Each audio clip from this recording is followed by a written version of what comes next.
Hello and welcome to another API video. I've already made a video on how to use an API. I've also made a beginner API video in which I coded a Wikipedia API. In continuation to that series, I will be taking this thing to a new level, and today I will be introducing web scraping in it. So the plan is to fetch live subscribers count for public Telegram channels and groups in real time. So whenever you will hit the API, and that is send a GET request to that, it will fetch the live subscribers count. So let's get started.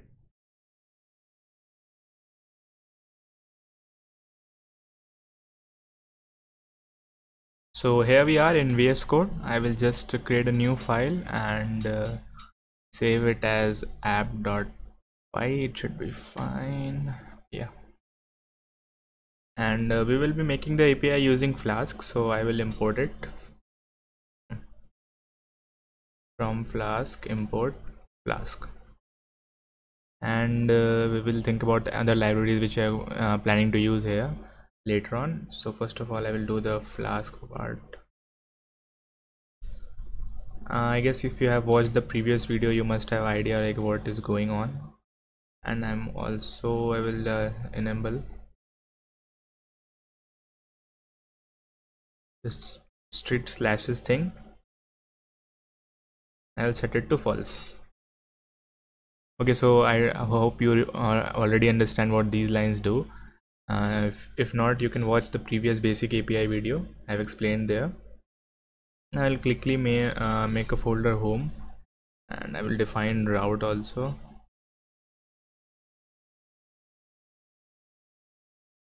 Yeah, and then I will return API is working fine. And then I will just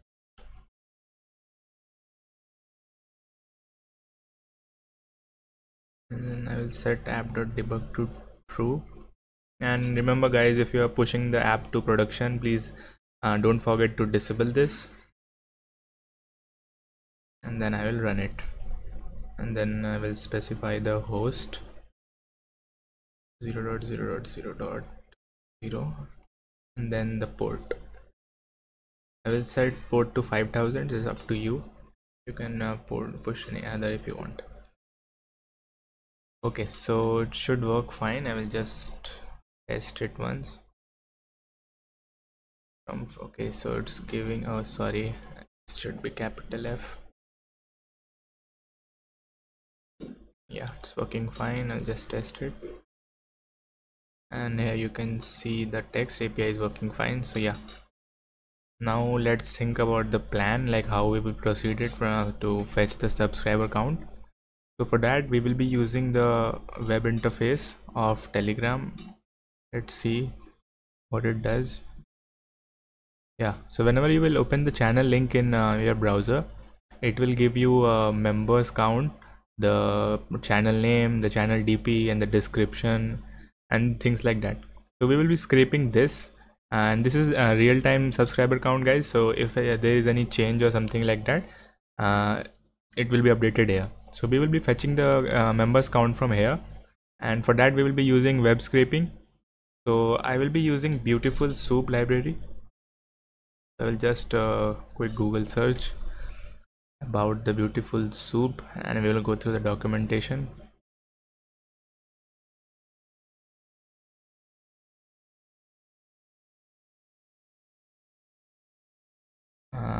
So we will go to installation first. Okay, so here you can see the pip install Beautiful Soup is listed here, so we will do that. Or you can also do simply pip install and bs4. It's just it will redirect to Beautiful Soup 4, and it will automatically install that also. So now you are safe to proceed.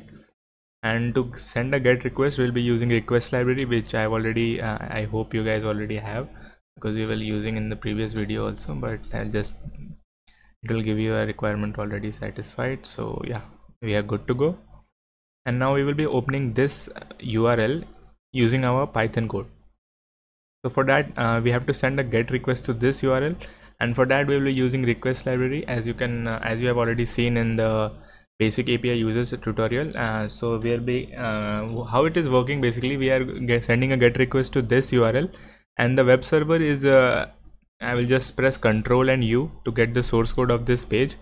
So web server will be sending this HTML code, and then the browser it's the browser's job to render it in a web page. So it will convert the HTML markup into the interface like this. Okay, so I hope you already know the basics of HTML and CSS things. So I will be just telling you how to scrape it. So first of all, we will search for the data which we want. So we want the members count, so we'll scroll, and yeah, we can see it here. Okay, so we want the text of a div whose class is tg_me page extra. Okay, and this is the description part. As you can see, this is the description part. This is the channel name, and here this part is the, like, I will open it in a new URL. This is the logo of the channel, the DP which I am using. Okay, so we need to get these these useful data from our web page. So what we will be doing, we will be sending a GET request, and then instead of sending the data to browser, we will use that data into Python code, and then we will be using Beautiful Soup library to extract the useful information out of this page. Okay, so I will just switch to here on my VS Code, and now we will be I will be introducing the uses of Beautiful Soup library. I hope you guys know about HTML and things like that, so I'm expecting that from you. So for that, I will be just creating a new function, and I will name it Telegram. Okay, only Telegram, and this will take a input channel username or just username for simplicity, because we have to type it again and again. So I'm just using username for that. Okay, so first of all, we have to send a GET request to this URL. So we will be importing requests, and I will r equals to request dot, I will send a GET request to the username. So we cannot send a GET request to username, so we have to convert into a link. So I will just name a variable base URL, and I will get the URL from here. And you already, I hope you know that Telegram has a lot of domains already registered. You can also use t.me, you can also use telegram.me, and there are lots of domain already registered by Telegram. So I'm using this pretty much works everywhere on and like it's not restricted in many locations. So I'll be using this, and then I will be adding the username here. So either you can use this kind of like string manipulation, or if you are comfortable in formatting text, so I will be doing that. And we will just place a F so that it formats the username here. Okay, and it's our debugging, because we have set the app.debug to true. It's whenever we will save any changes, it will reload the whole server, and the changes will be reflected on the web browser. We are not going into that right now because we have not done anything which should be rendered on the web page. We will be just sending a GET request and then extracting the text or content from there. I will just extract the text from there. So what it will do, I will just print it and print R. So what it will print, it will print the reply from the server whenever a user send a GET request to it. So in my opinion, first of all, let's switch this, and let me close the web server. We will come back to it when our work is done. I will just say is tg.py, and I will import here, import requests, and now we will be importing the Beautiful Soup library. So from BS4 import Beautiful Soup as BS. I'm using that as BS because we have to write Beautiful Soup again and again if required. So we will be using a shortcut for that, as BF. So whenever instead of writing the whole Beautiful Soup, we can just write BS and our work will be done. Okay, So this is how the import works. Like we saw a similar syntax of Flask, from Flask import Flask. So you need to memorize this. Okay, and if you are using this library frequently, you will be already, you will memorize all the things, because it's a very useful library. And if you are into web scraping, you will be using this library a lot. So after that I will be so let's just run it and let's see what our outcome is. I will be running it on my channel and let's see what it gets printed.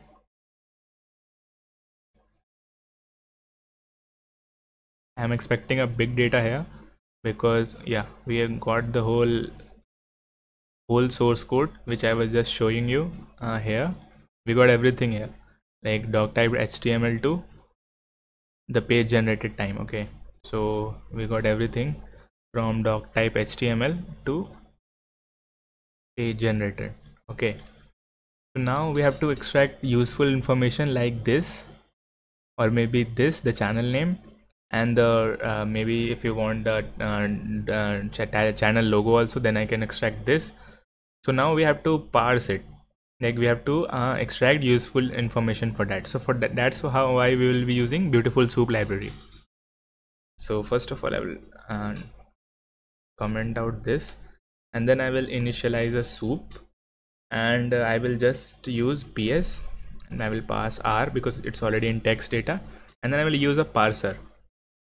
I suggest you to use LXML, and for that you need to, because it's the fastest parser, so you have to install it.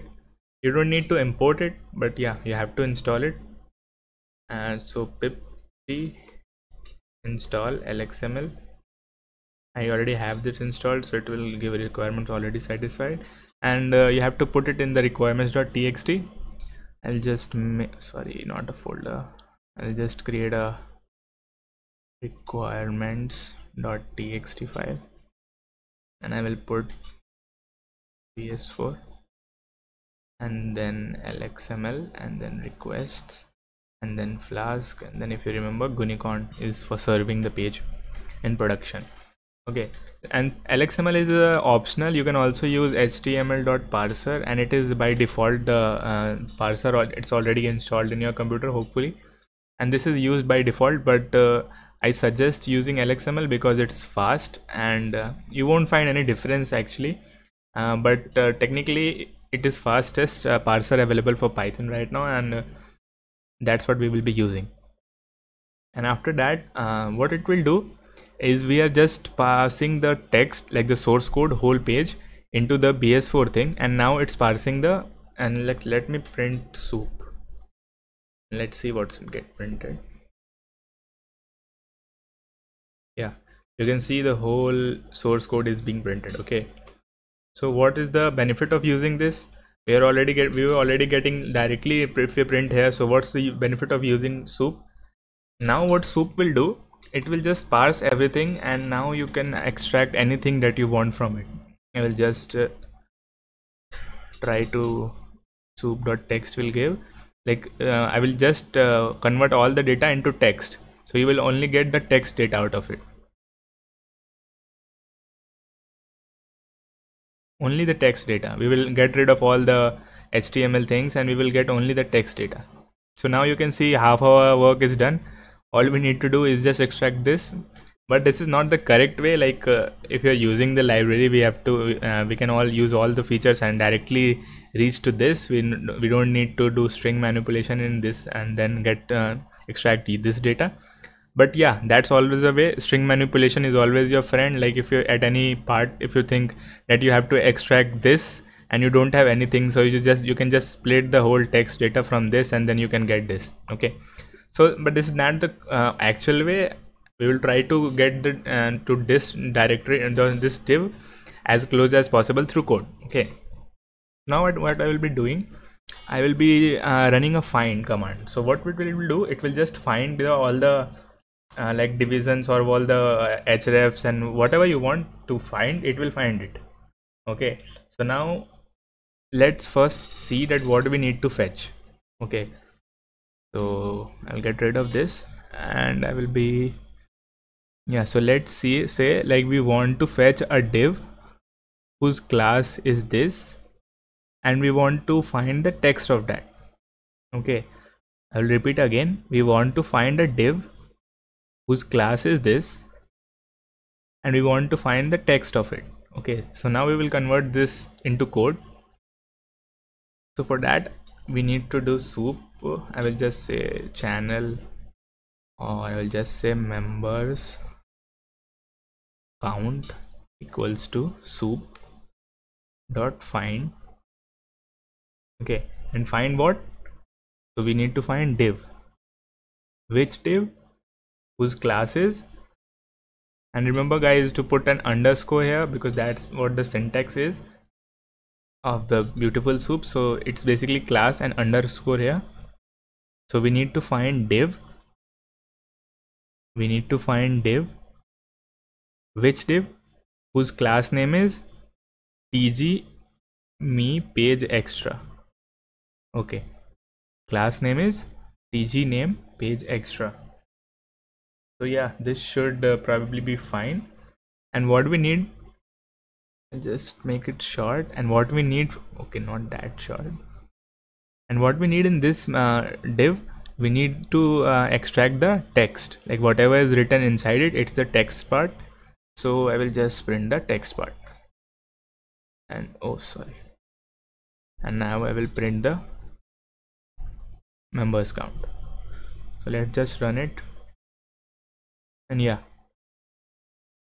And why we are getting the space here?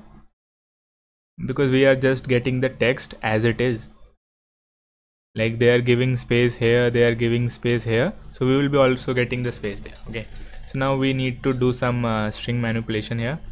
So what I will do is I will just replace all the space and make it empty, and then I will split it from where? I will just get rid of this members, because we basically need the count only, and I will split.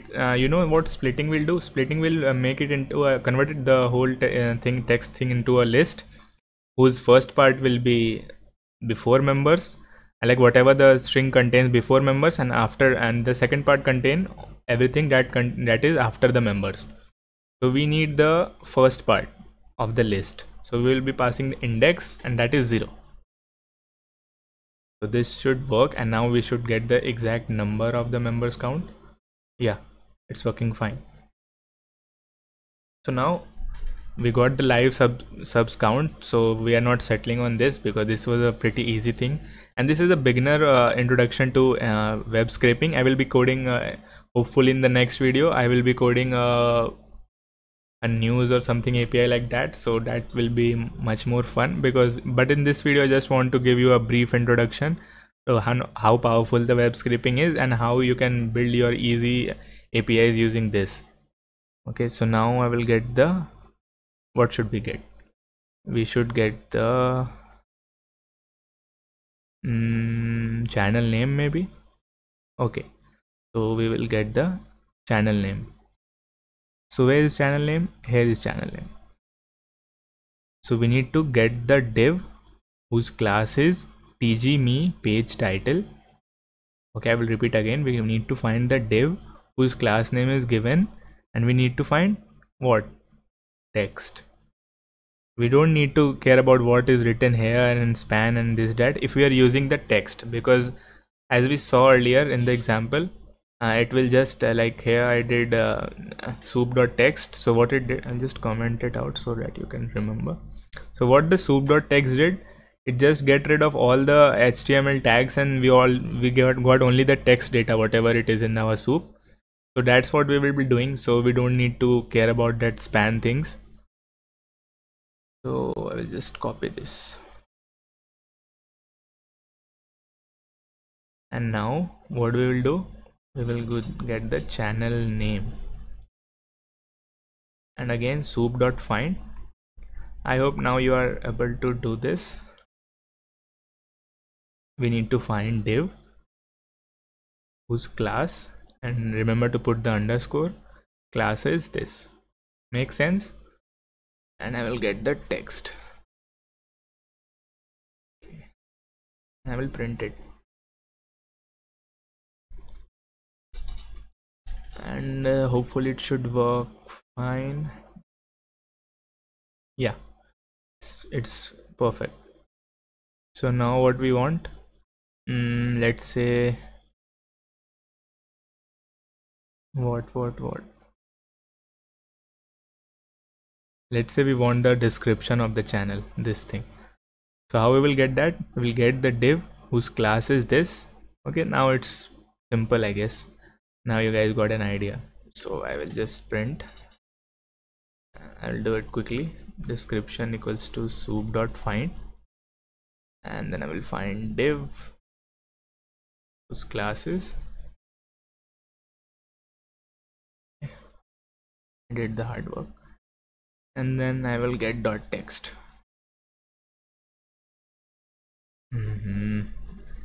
Print description, and then again I will run it. One thing that is worth noting here, what we are getting, I will just copy it and I will just comment it out here. We'll break it down to another sentence. Okay,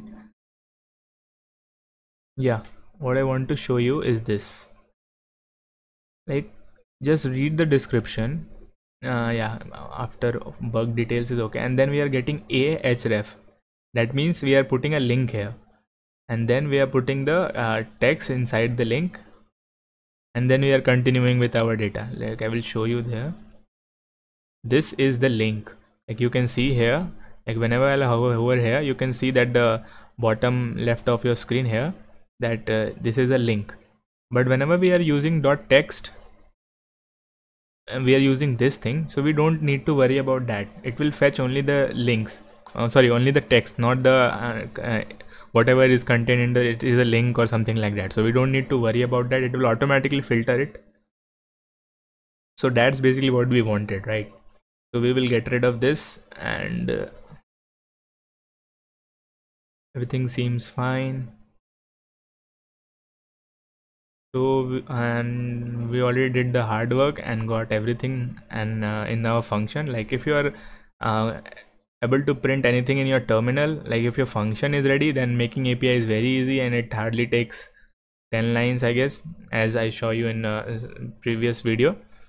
So now what we will be doing, we will be fetch another thing. Let's say if you are not leaving anything, so what we should do, we should fetch the image. Like, just open it and see. Yeah, so what we want here, this should be okay, a good example, because things are not like that. Like we already did the same, that div where we are already getting the div and whose classes was, like it was a similar thing which we were doing. Okay, so now we will be moving on, and we will be finding an image tag, and we need to find the src of it. So we don't need because previously in all the examples we were fetching just the text, so we were not getting an idea of that. But now we will be getting the src tag of image. Okay, sorry, image tag, we will getting the src link. So for that, we will again set up a variable, and I will name it channel.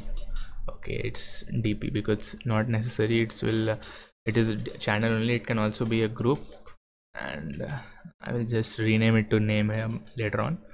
So what we need to find, like go step by step and then focus on the basics. Soup.find, what we need to find,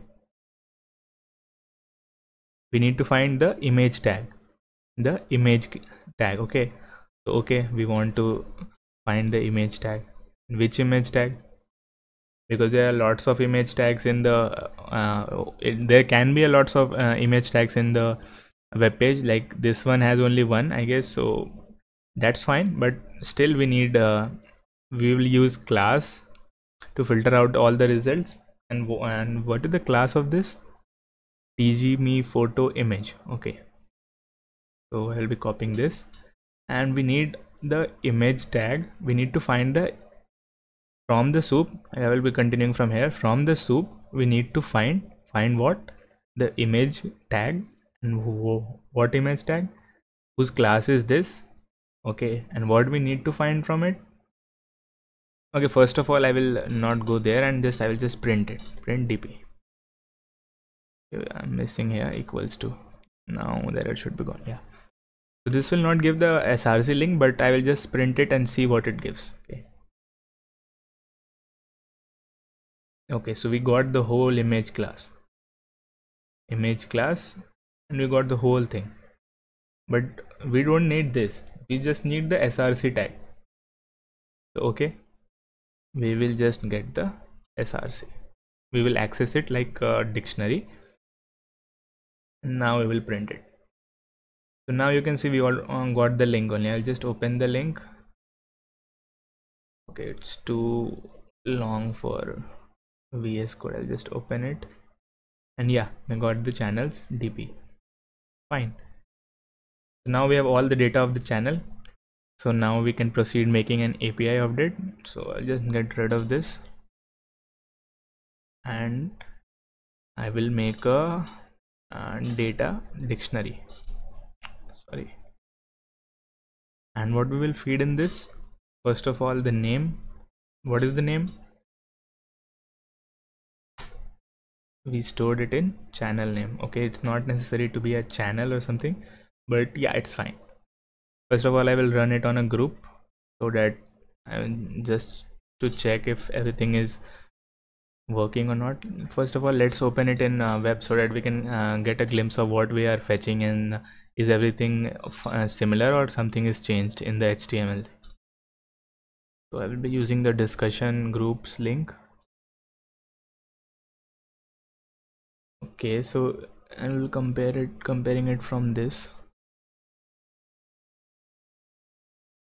DP is there, yeah, fine. Name is there, but instead of members, what we have okay, we have members, but we also have the online like group, like people, number of people who are currently online, and rest things I guess it is okay. So I'll just go to Control U and go to source page of this, and then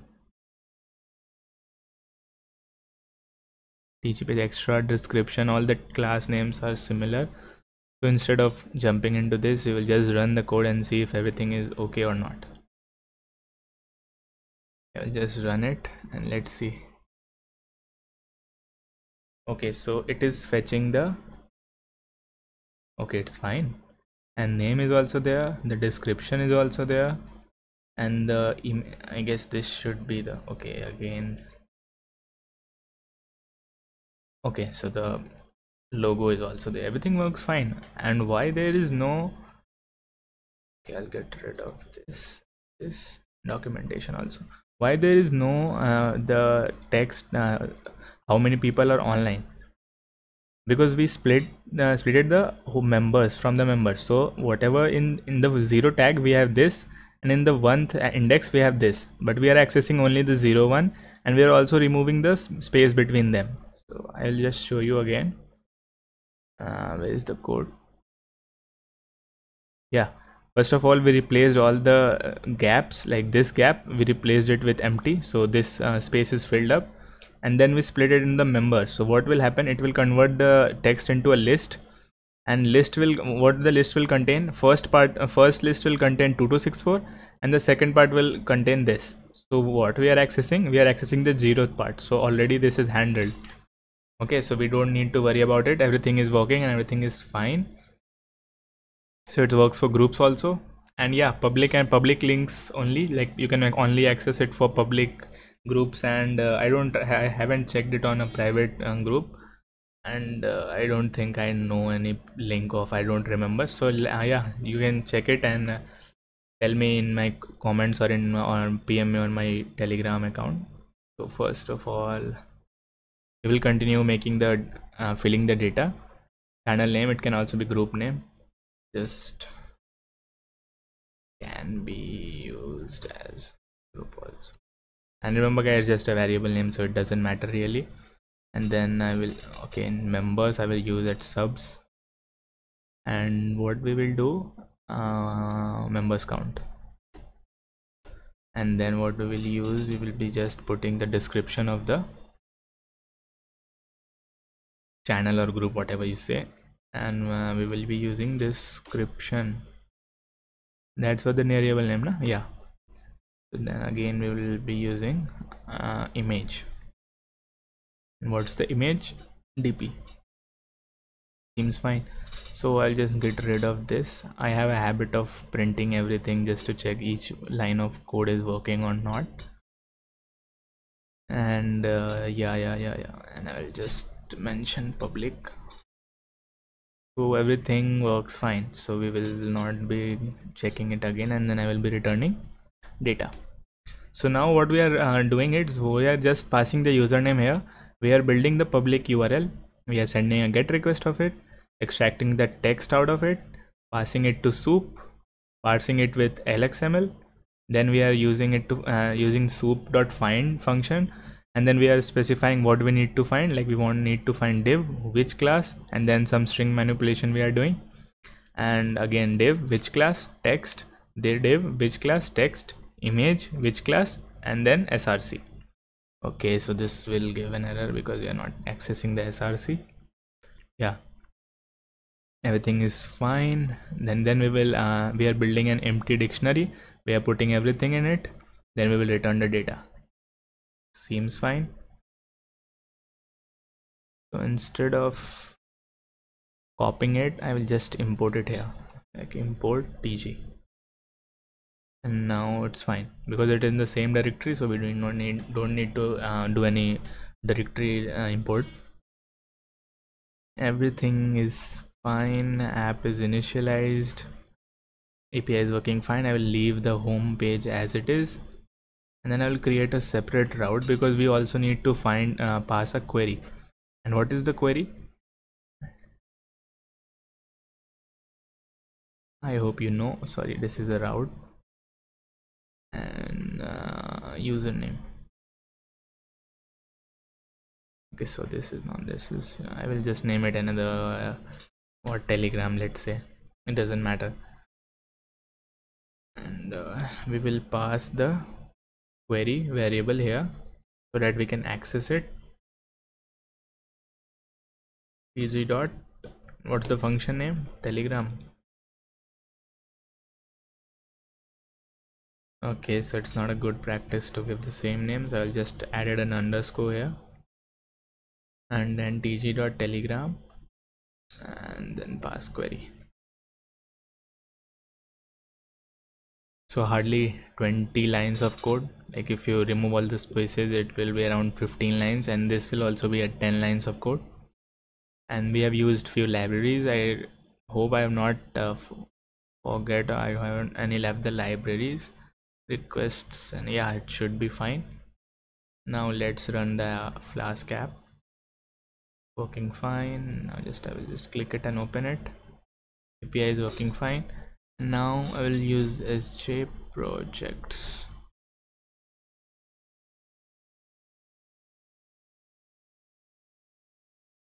Description is there, the image is there, the name is there. Okay, we are getting some backslash n. Okay, I will just fix it.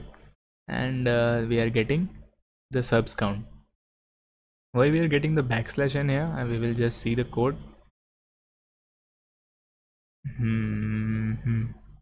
Maybe I'm okay, let's jump into the tg function. Just print the channel name. Okay, so we are getting some extra spaces at the end, I guess, backslash n. So we will get what we should do. We can use, I guess this should be fine, but let's see.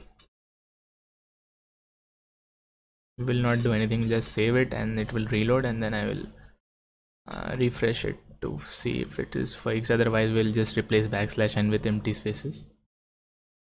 Okay, so it's not working, so we will have to replace. I thought it should be an empty space or something. We'll just replace it here, and now I hope it should work fine. No, it's still there. I don't know why. Let's get rid of this and start again. Not tg, I have to run app.py.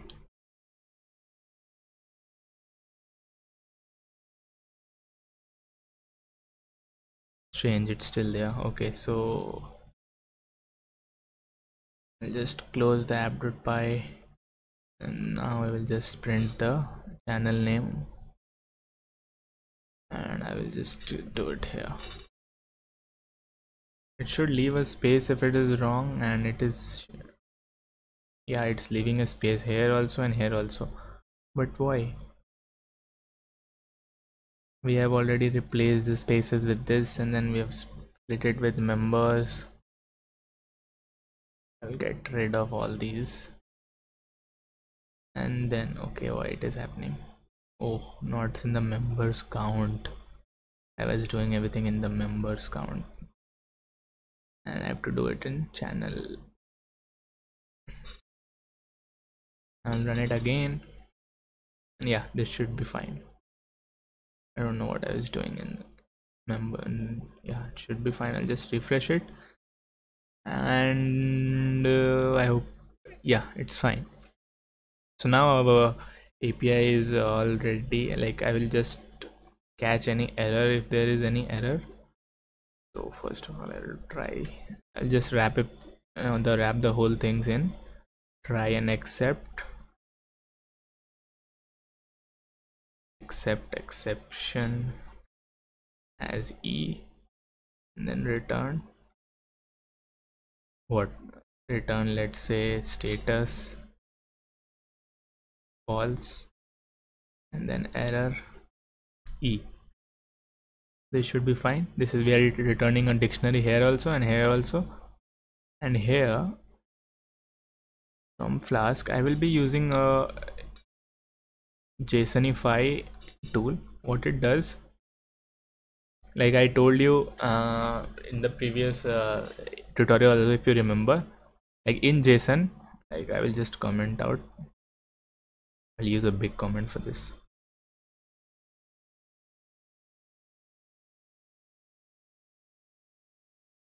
In JSON, true is written as this, but in Python true is written as this. So whenever you will be returning this, it will be returned in the Python style. Okay, but in the browser we need to return it in JavaScript style. So this JSONify, which I will be using here, which I have imported, I will be using it to JSONify this. So what it will do, it will take the Python dictionary and convert it into JSON. Python dictionary and JSON both are not similar things, so there may be a conflict, like if you will get true from the capital T, then browser will not be able to differentiate between them. So that can be a problem. So it's better to use the JSONify tool, and I'll just get rid of this, and yeah, refresh it. Everything 39566 should work fine.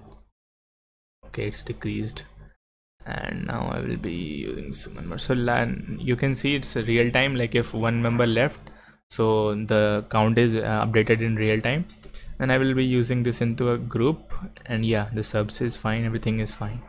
So now our API is ready, and what we need to do is get rid of the debug function, because we are not debugging it anymore, and now we are ready for production. So I will be adding a new, like in the previous we deployed it on Heroku, but this time we will not be using Heroku, because you already know how to do that. So in this I will be deploying it to Vercel, as I have told earlier. So for the Vercel, what we need to do, we don't need to specify that proc file things and other things like that. We don't even need to specify the runtime, because Vercel has its predefined runtime. So what we need to do, we need to make a file vercel.json, and you can see the icon is there. Now what we need to do is need to do some configurations from Vercel. So you can just copy it from my repo. I will just link the repo in the description, and then we need to write a name. So let's say it's a subs API. Okay, This is, you can copy paste, or you can just if you memorize it, then it is of no use, because obviously nobody is going to and memorize this one. But yeah, this configuration is valid only for Flask builds. So if you are deploying it on Node or something like that, this won't work. And version I'm writing 2 because when I tried one, it gave error on Vercel, so I have memorized it to use 2. If anyone know why, please let me know, because Vercel is too new and Flask support is experimental right now, so I never went into why thing. Just if it works, I don't touch it. That's the prime rule of coding. And I will be using a framework, not a framework, a package.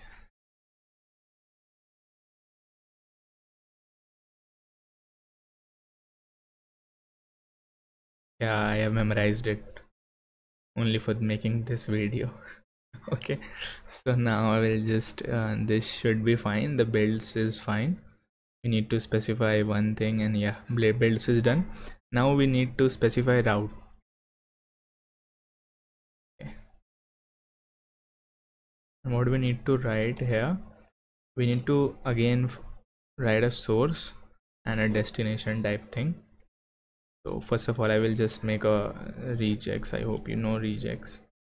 And again guys, you don't need to memorize it, you can just copy and paste it in your Flask app and it will work flawlessly. And destination, you need to I'll just explain whatever I can in this one, the configuration file of Vercel. Everything is done. Hopefully it should not throw any error, but I won't guarantee that it will not going to throw any error. So now let's save it. And first of all, name is self-explanatory, and version 2 because one is giving error. I don't have any simple explanation for that. For builds, what we need to tell that what is the source that will be included in the build, and which package we have to use. So I saw many of you are using the Python package here, that Vercel or now/Python, but I don't find it useful because I was not able to deploy Flask app with this. This package is focused on the Flask deployment on Vercel, so you should use this one. And then we want to create a route, because Vercel is not like Heroku, like it is not going to give you all endpoint support. So what we are going to do is we have to make a regex like all src is basically routes. You can think of these routes as same as these routes, like what endpoints we are making. So I have allowed every endpoint with star, and this star means that it will dot star means it will handle all the endpoints, and it will accept all the endpoints basically. And where will be the destination, app.py will handle that, like whatever the endpoint is given, let app.py handle that. And now we have coded that app.py will handle what to do in this and what to do in this. Okay, so now Vercel is ready. And again I will be showing you from like I can do it from CLI also. I'll just type Vercel here and it will deploy, but I will not show you that because that won't be useful for many of you. I'll get rid of all those things. I will use first of all I will upload it on GitHub.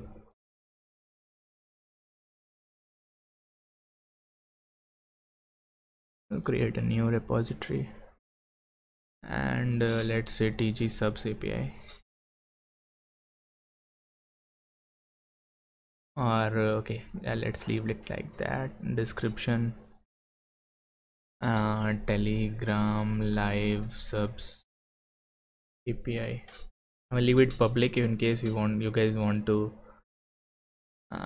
see or take reference from it. I'll add a MIT license and create a repository.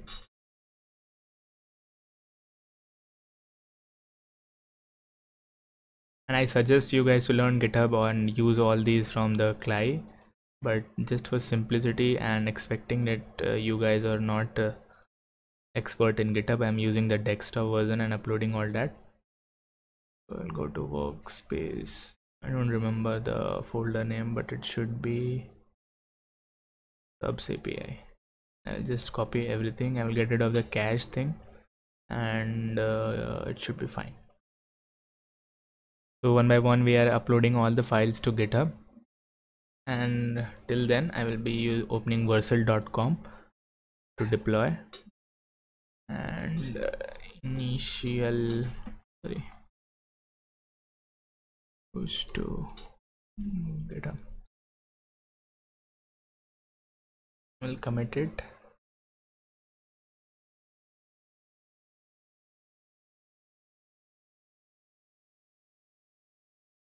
Okay, so now our project is live on GitHub.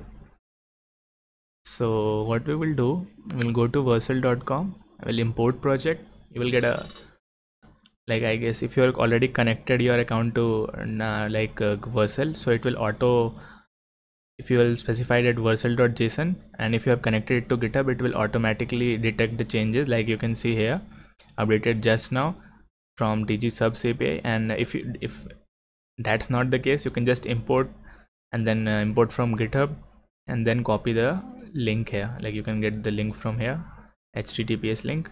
You can copy it from here, or you can get this public link and then paste it here and then continue. Then you will be landed to something like this,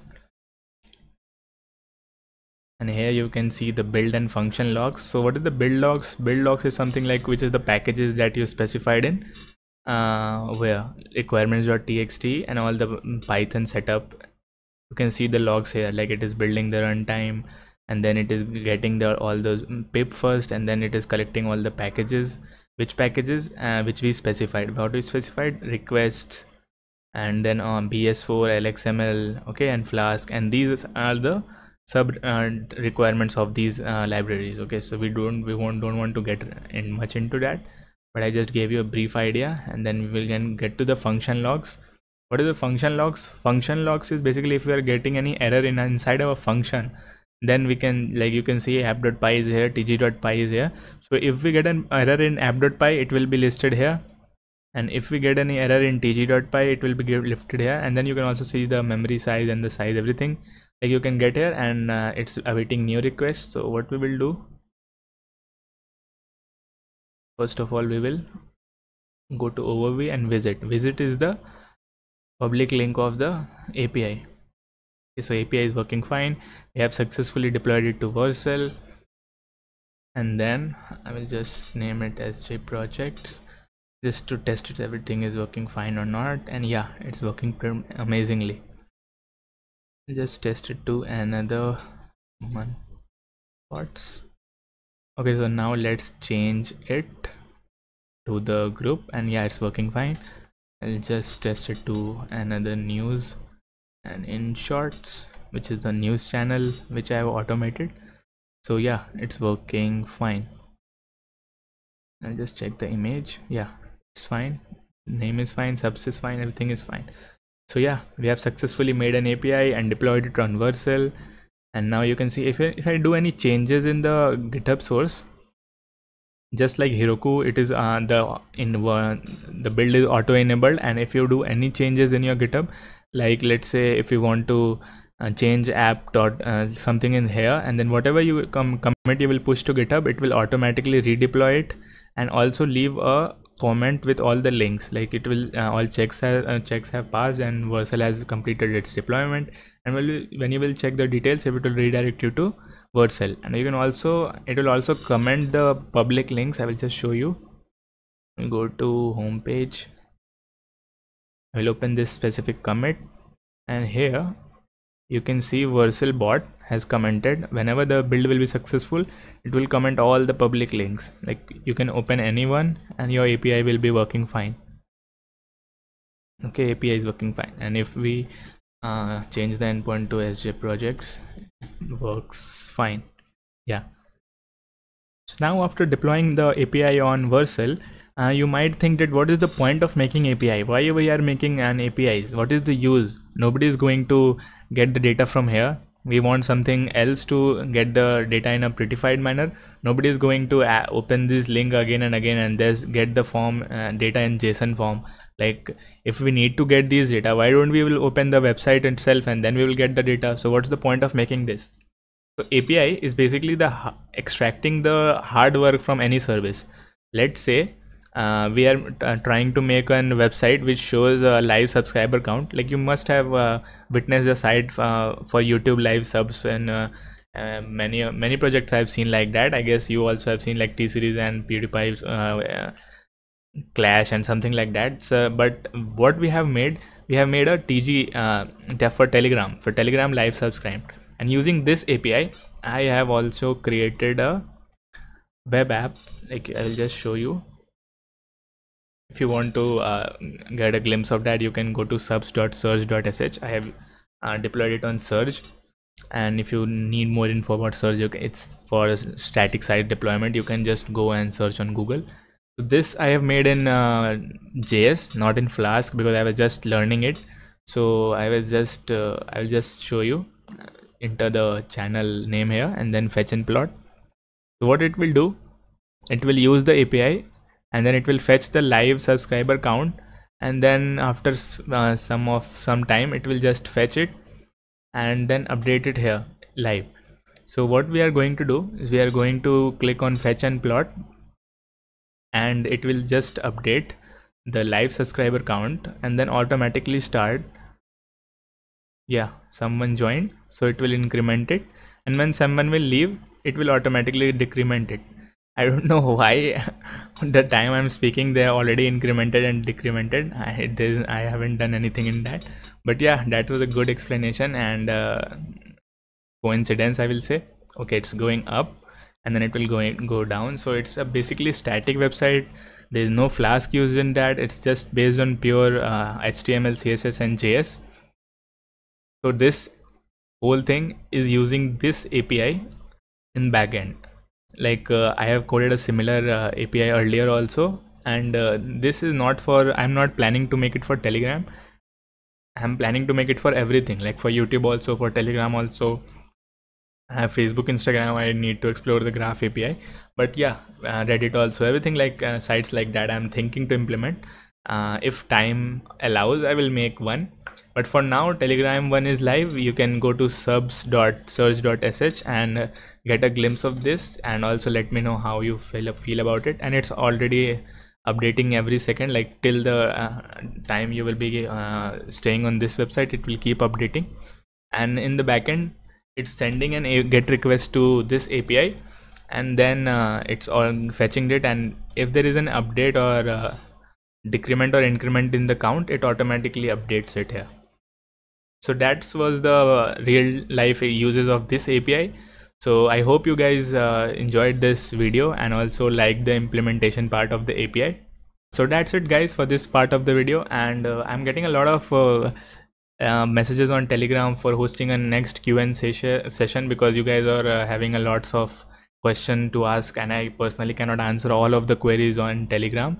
And I am also getting a lot of requests for Musify and all those updates, so I will talk about it in the next live session, and that will be hosted after reaching 1K subscribers on YouTube. So it I guess it will take 1 or 2 months. So yeah, you can plan all your questions till there, and if you have some doubt regarding this video, you can put it in comments and I will just try to solve it as soon as possible. So yeah, that's it. Thanks for watching.